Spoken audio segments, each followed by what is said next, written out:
రాజ్యాంగంలోని 7వ భాగానికి సంబంధించి సరికానిది ఏది? స్టేట్మెంట్ 1 దీనిలో పార్ట్ బి రాష్ట్రాలను పేర్కొన్నారు. స్టేట్మెంట్ 2 ఆర్టికల్ 238లో పార్ట్ బి రాష్ట్రాలను పేర్కొన్నారు.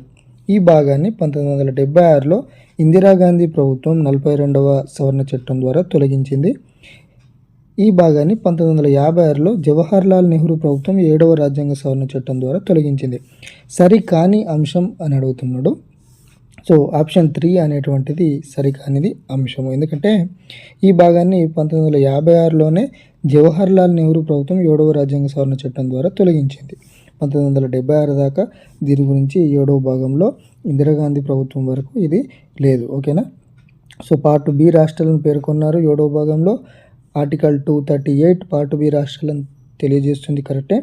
ఈ భాగాన్ని 1956